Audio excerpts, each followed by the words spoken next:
relationships, of connecting and aligning oneself to the archetypes, trees, plants, and animals of the Celtic traditions. Celtic magic may be intimately linked with our own sense of ancestry, as an ethereal web connecting you to a culture that continues to thrive to this day.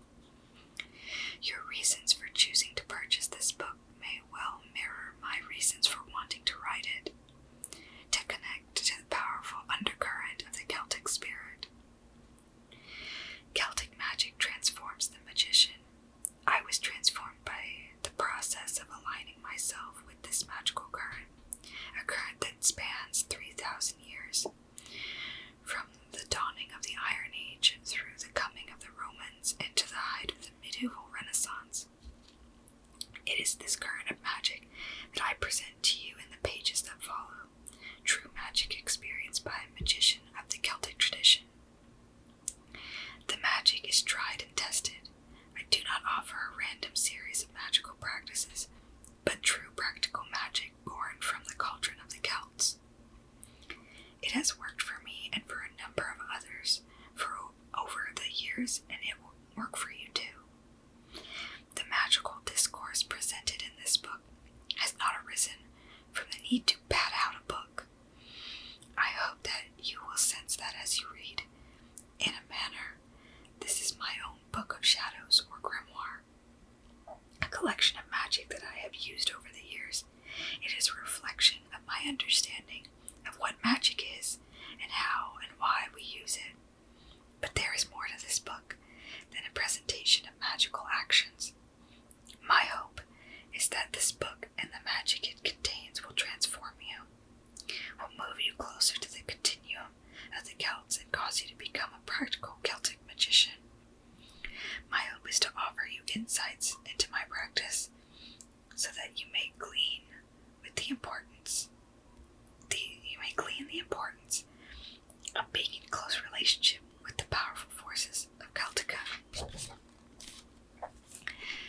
Vocationally, my path is that of Druidry, but contrary to popular belief, Druids also practice magic. My training is steeped in both Druidry and what the English-speaking word would classify as witchcraft.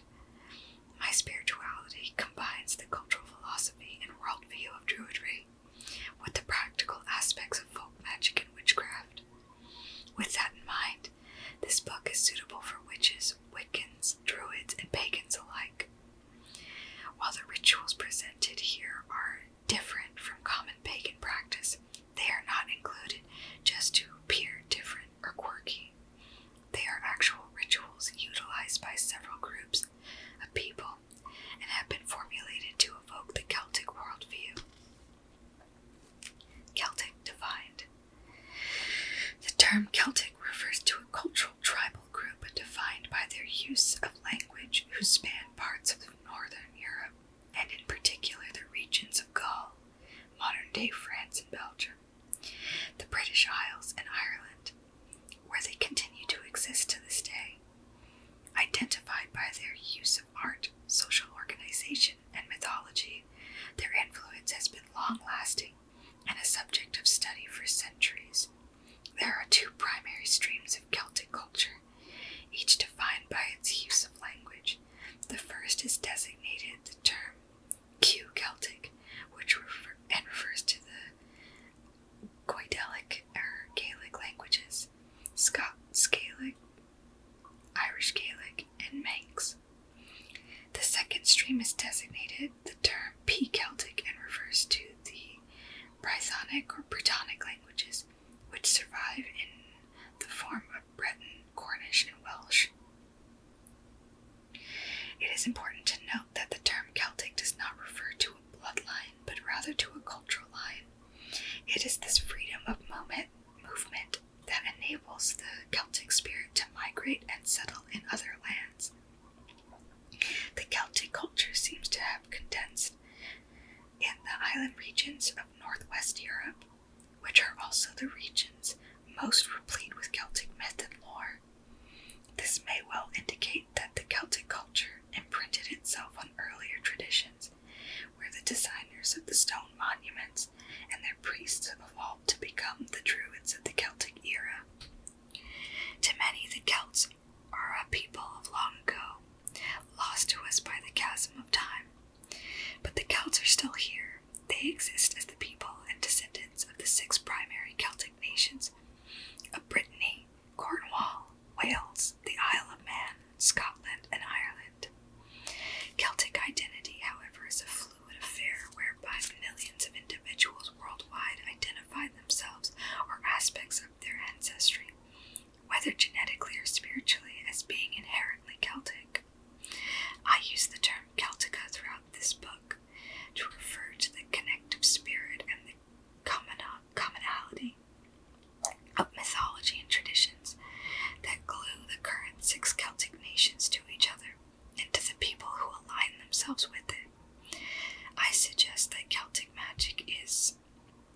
mythocentric, which is the defining factor that sets it apart from other magical systems. This mythocentric quality brings to Celtic magic a pantheon of gods and goddesses, demigods and demigoddesses, and their mysteries. The pantheon, myths, and magic that I present in this book are rooted in the British Celtic tradition as preserved in the Welsh. This may be new to you, for the majority of the books that focus on Celtic magic and spirituality tend to concentrate on the Irish material, while that tradition bears a striking semblance to the British mythological sagas, and many of its deities share similar names and legends. It is outside my area of expertise. It is for this reason that this book will not feature or discuss Irish Celtic, with the exception of the discourse on the Ogham divination system. Myth and legends speak of deep mystery and the secret teachings of an ancient priesthood. Celtic magic gives us the privilege of skimming its surface of mythology, if we so wish, touching the fronds of its power and swimming with it for a while. Or we may choose to dive into the depths of its cauldron of wisdom and become fully immersed in a magical tradition that spans thousands of years, or we may become priests in service of the Celtica. The beauty of Celtic magic lies in its flexibility and its vibrant river of continuation that streams from the past, carving a channel into the future. So that was just the introduction. Oh no, wait, there's more. I lied. The tree of tradition branches of the Mabinogi. I hope I'm saying that right. Magic was commonplace in the mythologies of the Celts. The majority of deities and other characters we meet in the chronicles either possessed magical abilities and attributions or frequently used magic for a specific purpose.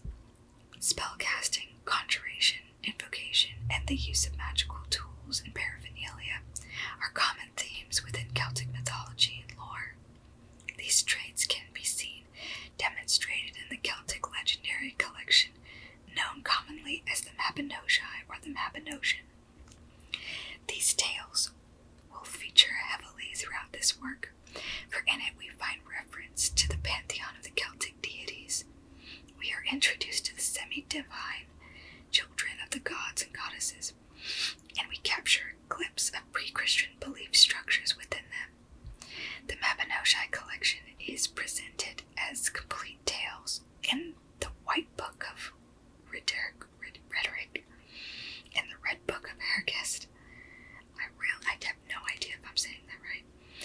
Fragments of the tales occur in earlier manuscripts, and it is generally accepted that they contain themes that are significantly older. Aspects of the Mabinogi saga are mentioned in the works of Taliesin, which are set in the time of King Malgwyn and Gwynedd. I have no idea. These names are not easy to pronounce. In the 6th century and recorded by Gildas in his De Exito Britanniae. While the latest manuscripts are medieval, academic studies suggest that the tales existed in the vernacular for centuries prior to their being penned by the medieval scribes. To paraphrase the medievalist Will Parker, it is a truism that more or less every single aspect and theme within the Mabinogi has its roots in the pre-Christian past. The Mabinogi collection contains 11 native tales that have been recorded by the Welsh. However, only 4 are identified as containing the term Mabinogi. These are called the 4 branches of the Mabinogi. These important, multi-layered tales can be used as keys to access the profound mysteries of the Celts. This book will serve to guide you into the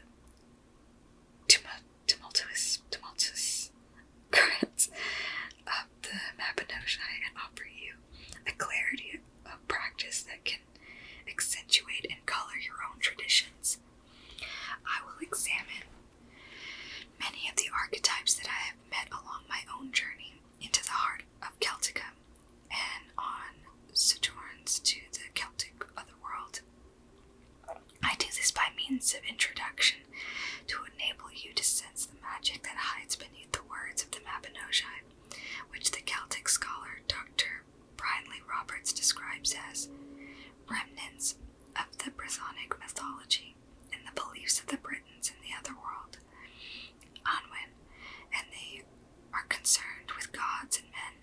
They consist of characters from the pantheon of Celtic Britain who form the heroes of the four branches.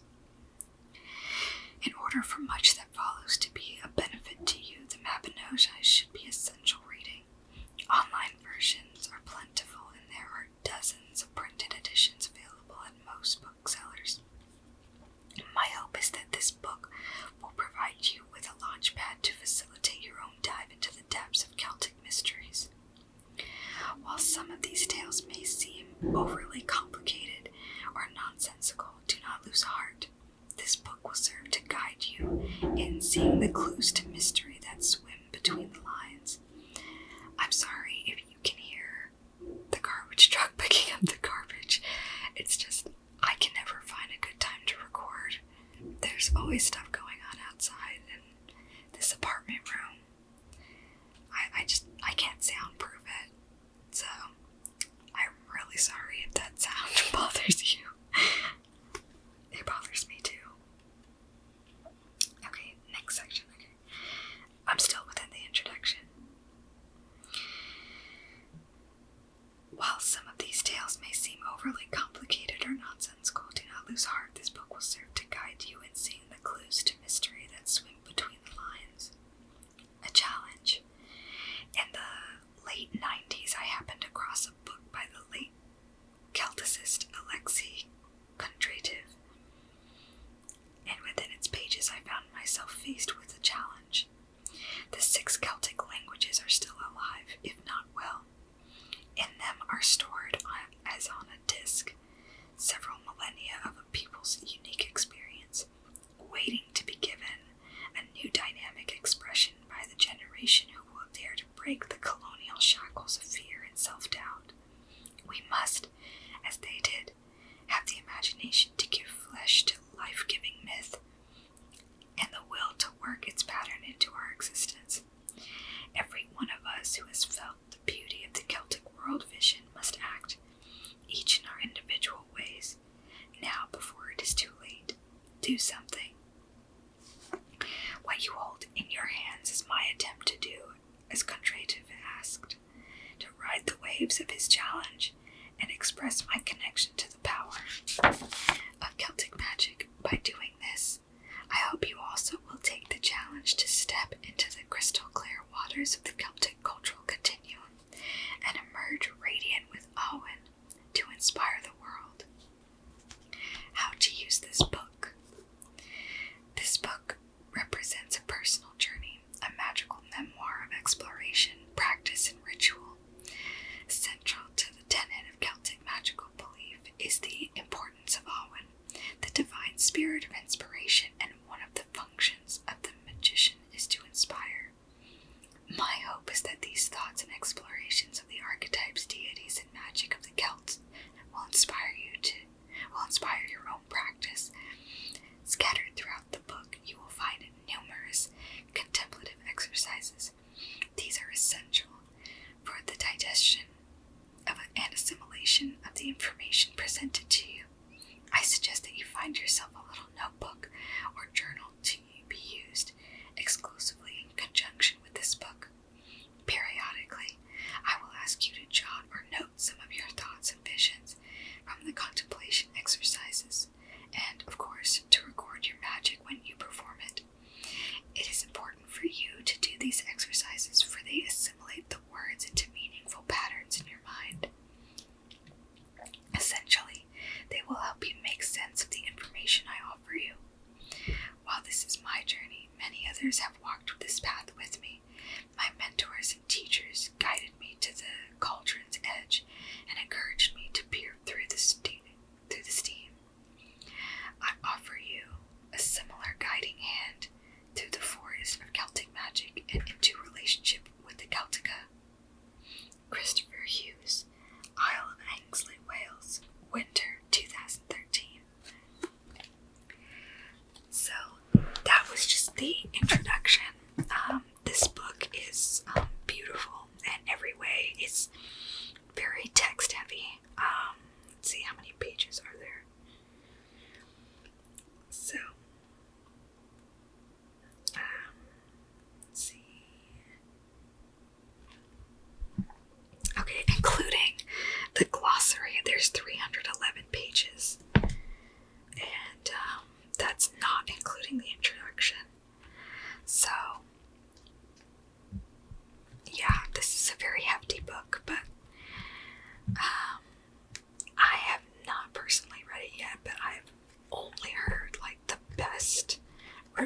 reviews and like the best praise of it. So I'm really looking forward to reading it. I just thought I would read the introduction to you because I don't know, I feel like when I read out loud, it gets me motivated to read more, especially at the beginning, because I feel like the introduction is sort of like the author's disclaimer of what they really want to get across, and then the rest of it's the actual information, the true function of the book.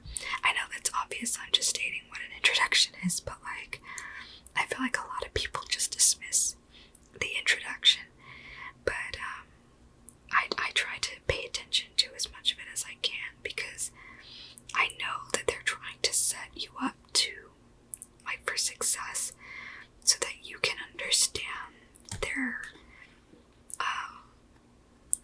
point of view, you know, what they intended for this book to get across to you. So I feel like it, you know, the introduction is like the guiding hand that you need to keep in mind as you read, which is why a lot of the times I'll go back and read the introduction, especially once I reach a halfway point of the book reading, because it just, I feel like it's necessary to like go back and find out what the point of what you're reading is, like what are you trying to accomplish and stuff like that. And also a lot of these sort of like interactive books that have exercises for you to do, I really appreciate. There are so many like really good books I've actually finished reading. I also want to read the introduction to a few other books as well. I haven't figured out which ones I want to do next. I thought I'd go through like a couple spells, or like a few spells, maybe more than a couple or a few, from some of my spell books and stuff. And we'd go into that and talk about them and kind of dive deep into what they're used for. I'm sorry if that was loud. I picked up my tape thing, my double-sided sticky tape. I don't know if you could hear that. It was like right next to the mic. Anyway, I just wanted to chat a little bit at the end, because, I don't know, whispering's nice, and I also wanted to spend a little bit more time in front of the mic, this video, because, you know, last time I think it was like a 15-minute video. It wasn't really much at all. I'm moving my little oil warmer to the side. You know, I really wanted this channel to be like my way of expressing my magical journey and like what I'm reading and what I'm doing. I thought maybe my next video I'll have like real footage, actual footage, and I do like a voiceover whisper of like how I do my tarot and oracle readings. I'm not like super I'm a little bit intuitive, but not too much. Like I haven't really developed my skills yet. But I wanted to show you how I do it. I still read from the books because I'm not quite there yet on just like knowing what they mean, or, you know, attaching my own definitions to them yet. This is like my first full year of actual practicing magic. So, you know, it's been a wild ride, and I feel like I've learned a lot, but I feel like I'm, you know, like I just took one step, you know, it was a big first step, but, you know, it was just one. So, there's still a lot for me to learn, there's still a lot for me to do, and yeah, I'm excited to continue doing this and, you know, really make the most of it, because I'm just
really wish some ASMR artists, got more support than what they do, because I really enjoy their content.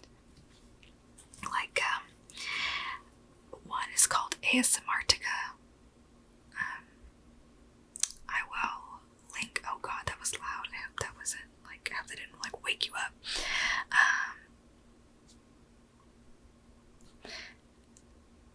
ASMRtica. He is amazing. I love his voice. I love when he draws stuff, draws maps and stuff like that. Those have always been extremely helpful for me, because I've always enjoyed penmanship, the way it sounds. I always enjoyed writing. My 8th grade teacher really didn't like me, but I gotta appreciate her need to keep the class quiet, because it was in that class that I truly realized that I enjoyed sounds, and I really noticed that ASMR feeling was because I could hear everybody writing. And my 8th grade math teacher, to be specific, she taught pre-algebra or something like that. Anyway, she had to have the class quiet, and so everybody was working quietly to themselves. And I always enjoyed people pressing on the calculator buttons and then writing, and it was always just a really pleasant sound. And even she spoke in a whisper when she was helping students out, and that was just the best. Even though she didn't like me, I appreciated what she did for me, and also making math an actual relaxing experience. Anyway, sorry for this little ramble. I just wanted to read a little bit and sort of kind of talk about how this channel is probably going to go. It's probably going to be a little bit more free.